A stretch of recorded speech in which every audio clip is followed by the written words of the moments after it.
Good afternoon, and welcome to our December 13th, 2023 Community Policing Podcast. I'm Chief Gallagher, and today with me, I have Officer Nick Soley. Nick's been on in the past, and he's our Community Relations Officer / Public Information Officer, but also our Crime Prevention Specialist for the agency. Today, our podcast is going to focus more on some community concerns that we've had over the last almost 3 months now with the high-end home invasions that have occurred throughout Bloomfield Township and across Southeast Michigan. Nick's here today so we can talk about what we're seeing with the trends on these home invasions, but also some tips that we can provide for our residents to maybe deter them from choosing your home. Our past podcast, we've been talking about property crime, where we've talked about, larceny from autos, the majority of them being unlocked cars, the stolen vehicles that we've had, the majority, probably greater than 90%, have the fobs in the vehicles, and we really focused on that. But since September, we've been having some property crimes involving our homes and intrusion into our residents.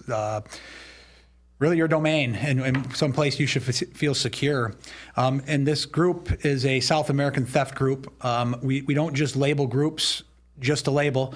We have significant evidence to show that a South American theft group is involved in these. There has been crews arrested around surrounding states who we have proven were involved in some of ours back last in the wintertime, in I think February. So we don't just label to label, but we know that's what's occurring, and the method of operation over the last 3 months has matched that across the United States and this group. So just to get us started off, thanks for coming, Nick. Yeah, no problem. And this has been a problem now since September, reappeared in September for us. Yeah, I think it's important for the community to know that, one, this is relatively new with the timeline on how frequent they are hitting us and committing these crimes, and how they're almost back to back since September. But it's not the first time we've had a crew like this in here. February of this year, actually, we had a crew very similar, exact same MO. They came in, similar crime, and that was one that surrounding state did make an arrest on. We were aware of that, and the Attorney General spoke on that this week, that crew is in custody. So that's important to know, that one, it's not that new to us, and two, that it's not just targeting us, right? These are happening all over the country in communities just like us, and have been going on, from our knowledge, for probably 10 years now. Yeah, and the intel that we received more recently from our federal partners is that they made their way to Michigan, which we believe, maybe a little before, but February of 2021 is what the thought process behind that is. And so, obviously, it reappeared in September for us, or the last week of August. And it was shortly after our Violent Crimes Task Force that we're part of took down a crew that did a jewelry store smash and grabs in Auburn Hills and in the Oakland Mall, and they were caught in the process or the crime in progress at the Oakland Mall, and the Violent Crimes Task Force was able to arrest them individuals. When we talk about these home invasions, let's talk a little bit about how we link them together, and why I think there's a lot of questions that we get. How do you guys know that these are the same group of people? Yeah, and that's one of the common questions we get is, two common questions is, one, how do we know they're from South America? And two, how do we know it's the same crews? For the first question, as you've already hit on, we have evidence from arrests and video surveillance and other tools that we have, and evidence from our federal partners that show us it is these groups that are coming in from South America. And on the second part of it is, a lot of times we look at the MO, how they enter the house, what they're doing, the crews that they come in with, the type of vehicles they're driving, and then all sorts of evidence that actually places some of these individuals in one spot where a crime occurred, and then 2 weeks later, there's a commonality where they're in that exact same spot, whether that's vehicles being, seen by witnesses or different types of technology. We're able to put certain pieces of evidence in both places at once, where it'd be very, very hard pressed to say that is just a coincidence, right? Another thing I think we're fortunate of is a lot of these homes that they're breaking into. It's no secret now that they're breaking into multi-million-dollar homes, looking for high-priced jewelry, very, very valuable items that they can carry out of the house, safes that contain those items, and we're able to review that video. And in some cases, you can identify certain identifiable pieces of clothing or markings. I know we're going to show a piece of surveillance video from multiple homes, and you can see they are fully dressed, covered faces, gloves, things like that. But they do bring some items that you can see, or the time frame is so closely, you can say, yep, those two people are dressed identical, and they have, unique shoes or a unique bag or a unique hat or something in that nature that does tie them together. We also know that in the same process, that looking at that, it's not the exact same crew, right? That there are potentially multiple crews doing the exact same crime throughout Southeast Michigan, probably in what we're seeing working in conjunction with each other. Yeah, and we've obviously had some incidents, and obviously we're careful on a podcast or if anybody has seen the news articles or the press conferences that we've done over the time with the Sheriff's Department and Sheriff Bouchard and our federal partners, that we have to be cautious about talking about our investigative techniques, as we know this crew does know how we investigate some of the things, so we don't want to give away clues on that. And that's one thing that's probably frustrating for some of our residents when they hear, because they want to know exactly what we're doing. I can say, on one of these, we have over 40 search warrants written just on one case. Yeah, absolutely. And so there is a lot of work being done behind the scenes, even though maybe to a resident out front, it may seem like we're kind of stuck. Yeah, and it's easy to give a resident some information, but when we start getting into the real meat and potatoes of the investigation, we've already seen since February, when we were hit the first time, how these groups have kind of evolved and adapted to our law enforcement technique, right? Yeah. So when these crews are taken off throughout the country, I think they sit back and assess, like, how did we get caught and what can we do so that doesn't happen again? So we do need to be careful on what we're putting out. Yeah. And you mentioned some video that we'll roll here, and we can kind of show our residents or any viewers of what's occurring. And so obviously we picked videos where we couldn't identify people's homes, but based on this, you'll see that the homes are, rather wealthy residences, and their typical MO is to smash a window. A lot of times they like to do that. They like the second story entries of a residence. And the belief of breaking the windows is so they can kind of avoid maybe motion detectors. Yeah, a lot of times when we talk about second floor entry, what we see is a lapse in security, right? So we see homes that have these security systems put on, but as I think Sheriff Bouchard puts it best, is they're not quite layered enough. So we don't think of someone necessarily breaking into the second story. So we might not have that window sensor up there. We might not have that glass break.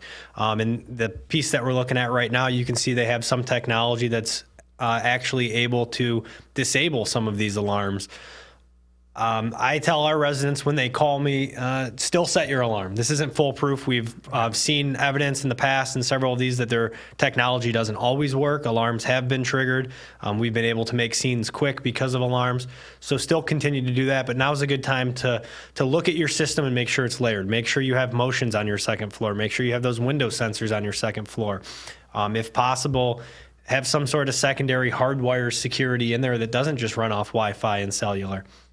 And these safes are a big one. We need to make sure that our safes are in a place we wouldn't think they would be. So moving them out of common areas. When I say common areas, typically it's the master bedroom, bathroom, or master closet. Getting them out of there into another area of the house and getting them bolted down. We want to make the bad guys work at trying to get these safes, right? If they can just walk in and get it. We see here with this one, as large as it is, that it's not necessarily size that's going to deter them. They're still able to get it out. They get the safe to a secondary location, and they'll spend all the time in the world trying to get into it. And this one, they were comfortable there. They were comfortable. They felt they were not going to get caught. These are big lots that back up to typically wood lines, and they know no one's home. So they know they have time to get that out of there, get it to a secondary location. But the longer we can keep them in the house, the more chances we have of us catching them or them giving up on trying to take that safe, right? Yeah. So, and that's kind of one of the things that we talked about too, and we mentioned, as a lot of our residents do travel in the wintertime or have a secondary home somewhere out of state. And right now is probably the best time to reassess. One, make sure all your jewelry is insured. That's of high value, or any item in your home, right? And that it's a good time to inventory it, take photographs of it for us, and have those things placed somewhere else. If you're leaving for an extended period of time, we highly recommend either bolt in your safe if you can, but that doesn't necessarily stop it, but again, it will slow down, delay. Or get a safety deposit box somewhere. Yeah, absolutely. Now is a good time that if you're gone for 3-4 months in this winter, and you have the valuables we're talking about, that high-end jewelry, don't just leave it in your house unoccupied, even if it isn't a safe. Move it to a safety deposit box at the bank or take it with you if you're going to be gone for that long. The tips that we're giving surrounding these home invasions are a little bit more unique. When I go into our houses that haven't had any problems, and we're talking home security surveys and home security, they're typically very easy and quick fixes. I don't offer things that cost a lot of money. These are different. They're high-end homes. They're taking a high-end property. So the tips are different. You may have to spend a few dollars to upgrade your security system. You may need to move things out of the house to a safety deposit box. You may need to actually look at how your daily pattern of life is. So it's not as simple as just setting the alarm and locking your doors. And I think that's important too, because we're so reliant on Wi-Fi, on the cloud, on all of that. But unfortunately, in the one video that we saw where you pointed out that they had technology, they had an internet jammer. And during a home invasion in West Bloomfield, the homeowner confronted them again. And I want to make it very important. It doesn't mean there won't be an altercation, but the homes that almost all of them have been unoccupied, but there have been a couple where either the homeowner came home or they thought the homeowners left, and then an adult child stayed home, and they've just run. They haven't tried to confront, but that doesn't mean, and I don't want to take people's guard down too much, but that we haven't seen a pattern of violence yet. But across the country, there are crews that have been violent. The trend that we're seeing are unoccupied homes, and when they do encounter them, yes, they take off. But again, no, that doesn't mean that if they get cornered, that doesn't change. So we're still reminding our citizens to be vigilant on that as well. So those hardwired alarm systems, hardwired phone systems, again, if our families are leaving for the winter, have somebody check in your house. Yeah, absolutely. So we have the House Watch program in Bloomfield Township, Vacation House Watch. You can go right to our website through bloomfieldtwp.org, police department forms. There's a Vacation House Watch. That comes directly to me. And then gets entered through dispatch. So our officers are there. One of the things we're changing on that a little bit is we're able to send our officers there during the day, which is normal, walking around the house, making sure everything is normal. But also we're able to add that little extra patrol at night. Our men and women might not get out of their car and walk your house at night just for safety reasons of homeowner comes home early or which we've neighbors see it. Yeah. But we are paying a little more special attention to those homes that we know are unoccupied during the evening hours and getting patrol cars in those subdivisions and streets. Yeah. So one of the questions that we get is, kind of, and what we found together really is that after we got hit in September, it was, again, kind of, it refreshed ours, right? Because we got hit in February. But we had only had a couple in Bloomfield Township at that point. And so as these have increased, I think we're up to 7 or 8 now since September 1st in Bloomfield Township. And even, we're looking at December 13th, but we know for a fact that on December 12th, Rochester Hills was a target. And so this is a pattern that's occurring across Southeast Michigan in communities that they would consider wealthy. What I think we need to stress to our residents is one of the questions we get is, how are they targeting homes? Yeah, and that's a tough question because we don't know. And I'm not going to sit there and lie and say that we have. Right. We do know. We don't. We have theories. We've worked out those theories. I think one of the things that we always harp on is our collaboration with other Oakland County police departments and the sheriff's office, right? So we have constant communication with all of these other departments that are also being targeted. We haven't found a connection yet on quite how they're targeting these homes, but we know when they are targeting a home and they pick a home, they're doing their homework on them. Yeah. They're studying patterns. They're taking a look at the house. In several of our homes, they've broken into windows that lead right into that master bedroom where the jewelry's at. So they're not wandering the house looking. They're very efficient and in and out. And I was at a luncheon today, and Oakland County Executive Coulter was there, and he made a comment, and I think it's important when you talk about the partnerships, is that there's not one city in Oakland County that has more than 100,000 residents. And when you look at other areas across the state, you have those big cities, Grand Rapids, Detroit. And so we are, I think there's 62 or 63 communities in Oakland County, and we are, in our opinion, we are very unique when we talk about that collaboration. And even in your role as a community relations officer, or the public information officers, you guys actually meet, and we're talking all sorts of agencies that come together, down to Northville Township to Livonia, where we created those partnerships. And I think that's something important right now as well, is that when these began occurring, it became very apparent to an Oakland County Sheriff Detective Sergeant who handled the other ones that he had heard about ours, and he reached out right away saying, hey, I think this is going to be tied to these types of home invasions. And so that was just the beginning of our collaboration.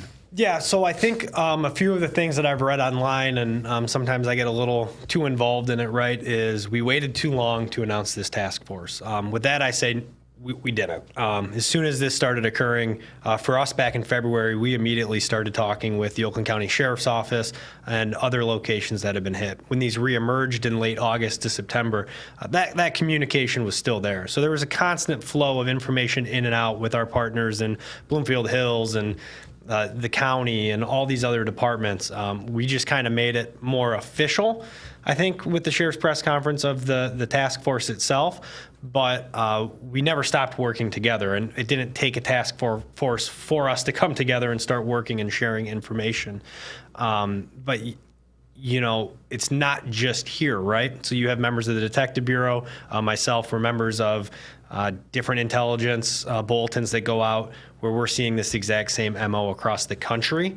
And the agencies across the country are now working together to try and identify some patterns and suspects and things like that, and any new information or technology that they're finding. So. Yeah, and so our press conference with Sheriff was on December 4th. If any of our viewers or listeners did not hear or see it and they want to research it. And during that time, we do know there was probably 67 different police officers, detectives, chiefs of police, lead investigators, command personnel that responded or came to that press conference. And out of that, there was about 33 agencies who signed up to be part of this task force. And what we were finding, and you're right, when we were collaborating, it was us in Oakland Township and Bloomfield Hills, because when they first hit, that's where the target was. Yeah. But as it spread to West Bloomfield and Farmington Hills and the city of Franklin and back over to Grosse Pointe, we realized there was a lot of duplication of work, right?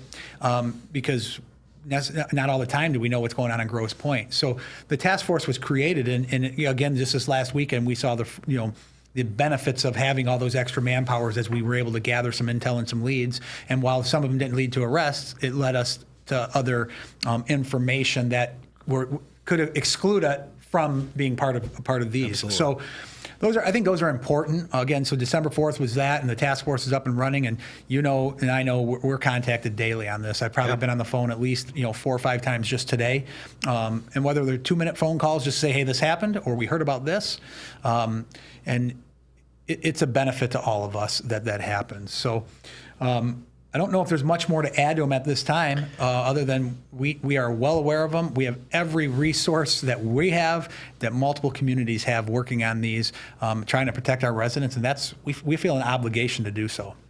Yeah, it's this crew, I think, has consumed much of our department 24/7, right? A lot of emails and phone calls, but with the collaboration of our departments and now the Attorney General's office and the prosecutor's office, it's nice that we can see some of them be resolved, and they do take time, right? We're announcing charges on 3 people just this past week. I think it was Monday or Tuesday, from a crime that occurred in February, and they do take time. And our Attorney General's office is willing to prosecute these under a much bigger crime than just a home invasion. I know it's a horrific crime in and of itself, but to be able to lump these all into conducting a criminal enterprise, and really dangling a long time of prison time in front of these people, hopefully can help us with gaining some intelligence as well. And we do know, and there's some frustration. We've talked to many investigators throughout the country who, I don't want to say their state doesn't take it serious. They see it enough, and it's been targeting them for so much longer than Michigan that it's almost become, I don't want to say an accepted standard of practice, but their mentality becomes just another one. Yeah, it's an everyday call for them. I'm hoping we never get to that level, and I don't think we ever will. And as a county, and I don't even want to say county, it's Southeast Michigan, the collaboration that we have, and with our prosecutor's office and with the Attorney General's office, we do want that high felony, maybe it'll deter them from coming here and say, you know what, we don't want to mess around in Michigan at all, because our Attorney General, if we can't go to our Oakland County prosecutor, can lump, west side of the state and the Southeast Michigan together and charge these crimes. So, those are advantages. So I want to thank you for being here. I just kind of want to recap for our residents some of the methods of operation that they're using. Again, we're seeing a lot of second-story entries. That's not always the case, but a lot of second-story entries or master bedroom targets. We do know that they're using internet jammers, which can take down Wi-Fi cameras and/or the internet to the residents, which then can alter the alarms. So our residents need to know to stay vigilant, look out for our neighbors. If you see something, call us. If for some reason you have a household and your internet never goes down, normally we wouldn't say call the police. But if you are a resident that has a multi-million-dollar home or a very large home that butts up to a golf course, a woods, equestrian trails, something like that, and the Wi-Fi is just never a problem and all of a sudden became one, that's something we now want to kind of be alerted to.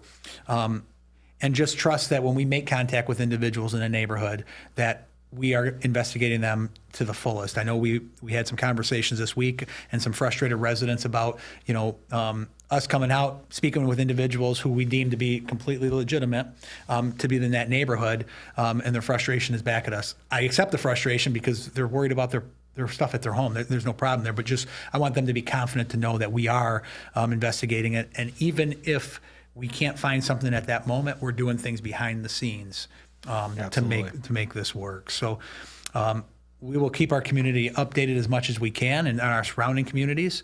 We are very, very active in these investigations, and we won't stop until at least we catch a crew.